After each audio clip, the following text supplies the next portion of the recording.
Ethan Cole was an ordinary man living in New York City.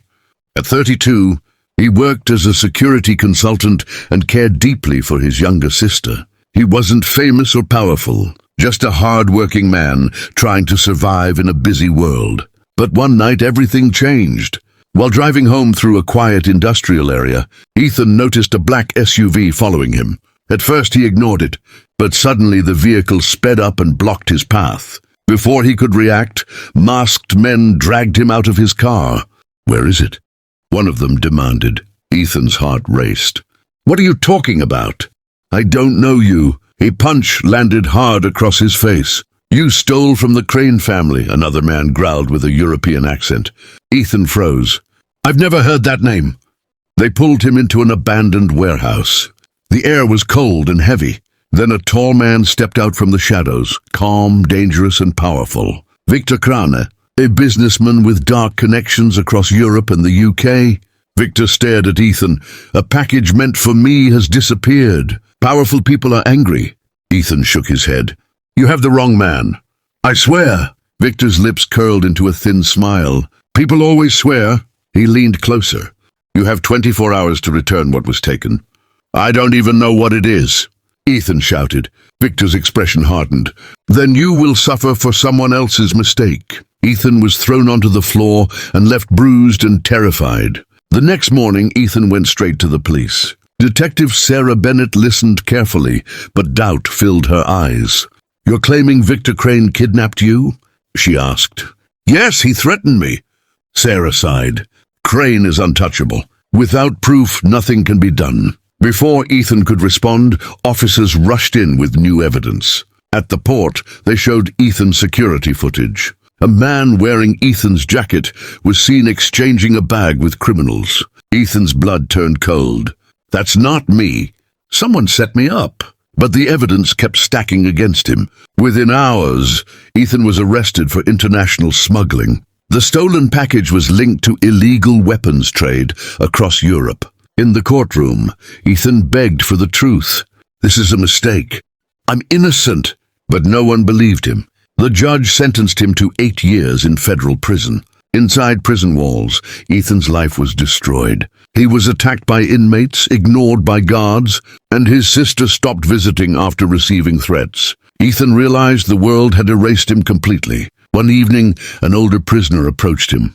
A British man with sharp eyes. "Name's Oliver Hayes," he whispered. "I know why you're here." Ethan looked up. "How?" Oliver smirked. "Because Krane has done this before. London, Paris, New York." Ethan's fists clenched. Oliver leaned closer. "You want revenge, don't you?" Ethan's voice turned cold. "I want justice." Oliver smiled darkly. "In this world, Ethan, justice and revenge are the same." And that was the moment Ethan Cole stopped being an innocent man and started becoming something dangerous. Federal prison was not a place for innocence. It was a world built on power, fear, and survival. Ethan Cole had entered those walls as a victim, but every day inside was shaping him into something else. Weeks passed, and Ethan learned quickly that weakness was dangerous. Inmates tested him, guards ignored him, and hope disappeared behind steel doors.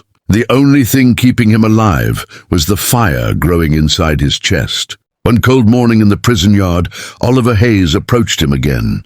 "You're still breathing," Oliver said, studying him carefully. Ethan wiped blood from his lip. "Barely." Oliver nodded. "Then you have potential." Ethan looked up. "Potential for what?" Oliver leaned closer. "For revenge." Ethan's eyes hardened. "I don't want revenge. I want my life back." Oliver gave a bitter smile. "Your life is gone, Ethan." Victor Krane made sure of that. "The only thing left is what you become now." That night, Oliver shared the truth. Victor Krane wasn't just a criminal. He was an empire. His network stretched from Paris to London to New York. Smuggling, corruption, politicians, judges, Krane owned them all. "You were a scapegoat," Oliver said quietly. "Krane needed someone to take the fall." Ethan clenched his fists. "Why me?" Oliver's voice was cold. "Because you were clean. No past, no enemies, easy to erase." Silence filled the cell. Ethan whispered, "Then I'll make sure he remembers me." Over the next months, Oliver trained Ethan. In the yard, they practiced fighting. In the library, Oliver taught him strategy. Ethan learned how criminals thought, how deals were made, and how men like Krane stayed untouchable. You can't beat Krane with anger alone, Oliver warned.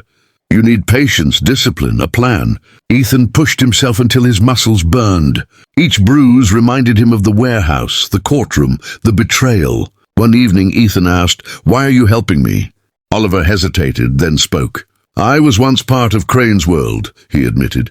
"In London, I did things I'm not proud of. But when I tried to leave, Krane destroyed everything I had." Ethan stared. "So you want revenge too?" Oliver nodded slowly. "I want redemption." Months later, rumors spread through the prison. Victor Krane would be visiting New York soon, attending a private meeting with powerful partners. The same partners who had framed Ethan. Oliver's eyes sharpened when he heard. "This is your chance," he said. Ethan's heart pounded. "I'm still locked inside." Oliver leaned in, voice low. "Not for long. There's a transport route, a weakness in their system." Ethan stared at him. "Are you saying escape?"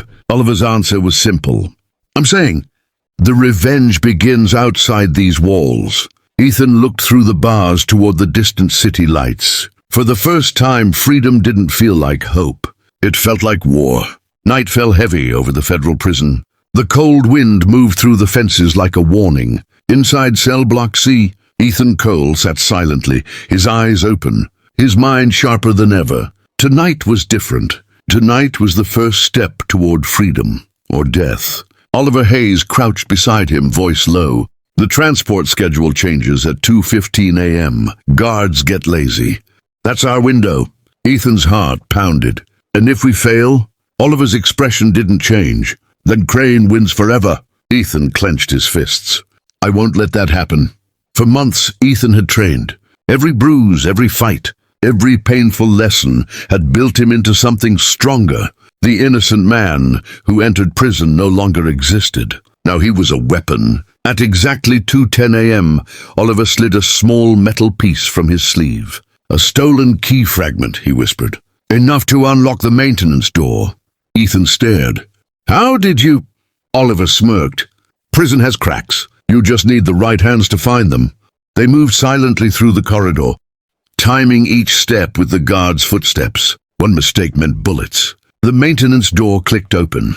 Beyond it, darkness. They crawled through narrow tunnels under the prison, dust filling their lungs. Ethan could hear alarms in his mind, even though everything was quiet. Then Oliver stopped.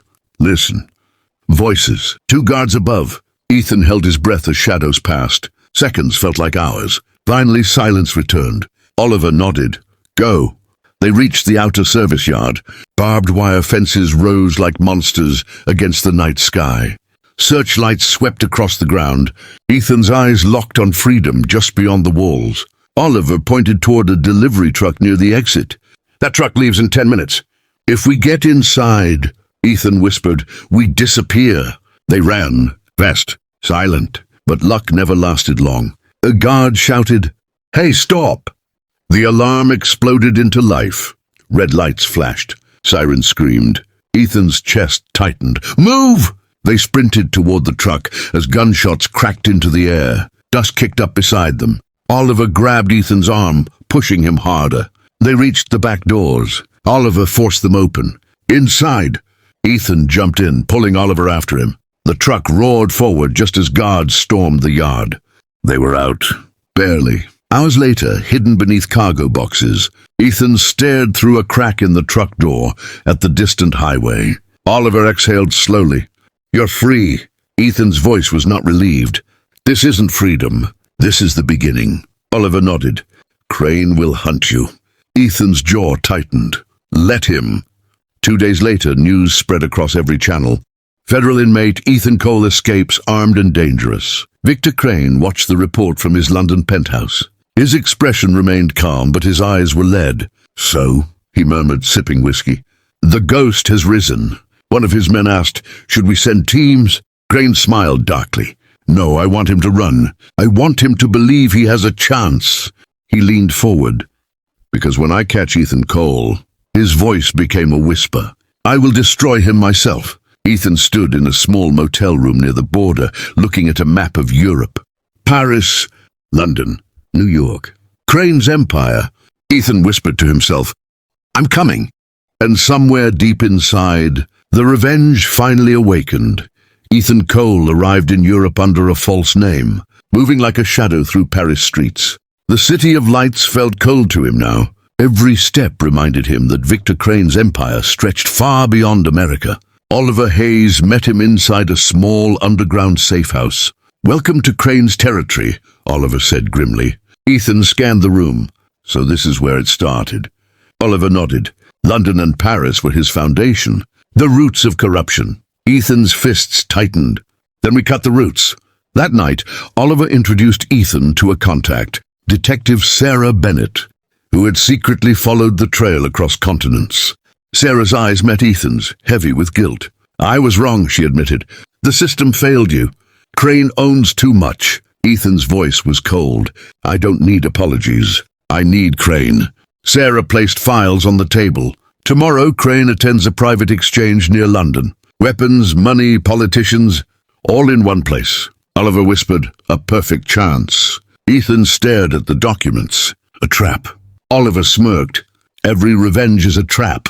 The next evening, rain poured over an abandoned dockyard outside London. Black SUVs arrived one by one. Men in suits carried briefcases filled with cash. Victor Krane stepped out calmly like a king. Ethan watched from the shadows, his breath steady. Sarah spoke through an earpiece. "This is it, Ethan. One wrong move and you die." Ethan whispered, "I already died in that prison." Oliver placed a hand on his shoulder. "Then finish what was reborn." Suddenly, Ethan moved. He stormed forward, knocking out a guard. Chaos erupted. Guns were drawn. Shouts echoed. Krane's men fired into the darkness. Ethan fought like fire, every punch carrying years of pain. Oliver tackled another attacker, yelling, "Keep moving!" Sarah shouted, "Police units are coming!" Krane's eyes locked onto Ethan for the first time. Recognition flickered. "So the scapegoat lives." Ethan stepped closer. "You took my life." Krane smiled coldly. "And now you think you can take mine?" Before Ethan could strike, explosions shattered the dock. Smoke filled the air. Krane vanished into the storm. Ethan coughed furious. He escaped. Oliver grabbed him. "No, this was only the beginning." Sarah pointed ahead. "He's running to his final fortress, his headquarters." Ethan's voice was a vow. "Then we end it there." Far away, Krane stood in a dark London mansion, staring into the mirror. "They are closer than ever," his man warned. Krane's expression turned sharp. "Good," he whispered. "Let them come. The final game begins, Victor." Krane's headquarters was not just a mansion. It was a fortress of secrets, guarded by men who would die for him. Ethan, Oliver, and Sarah approached before dawn. Sarah loaded her weapon. "This ends tonight." Oliver's voice was heavy. "If we walk in, we may not walk out." Ethan stared forward. "I don't care." Inside, Krane waited in the grand hall, perfectly calm. "You've traveled far," Krane said, clapping slowly. Ethan stepped forward. "I came for my life." Krane chuckled. "You were never meant to survive prison. Yet here you stand." Oliver shouted, "Your empire ends now." Krane's smile faded. "My empire. This world is built on men like me." Sarah raised evidence files. "We have everything. Smuggling, murder, corruption. Your partners are already falling." Krane's eyes flashed with anger. "You think papers can destroy me?" He snapped his fingers. Gunmen appeared. The hall erupted into violence. Oliver fought desperately, taking down 2 men before being struck. "Go, Ethan!" he yelled. Ethan ran toward Krane. Krane pulled a gun, aiming straight at Ethan's heart. "You should have stayed forgotten." Ethan lunged. The shot fired, but Sarah tackled Krane's arm, the bullet missing. Krane roared, hitting her down. Ethan grabbed Krane, fists shaking with rage. "This is for the warehouse." Punch. "This is for the prison." Punch. "This is for my sister." "My life, my name." Krane fell to his knees, bloodied, but Ethan stopped, breathing hard. Oliver whispered weakly, "Don't become him." Ethan stared at Krane. For a moment, revenge screamed inside him. Then, police sirens surrounded the mansion. Sarah smiled through pain. It's over. Krane looked up, defeated. No, impossible. Ethan stepped back. I won. Krane was dragged away in chains.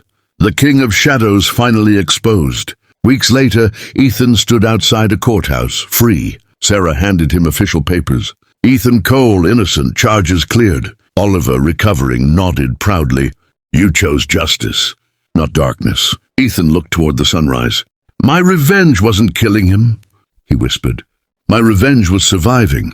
And with that, Ethan Cole walked into a new life, while Victor Krane disappeared behind bars forever.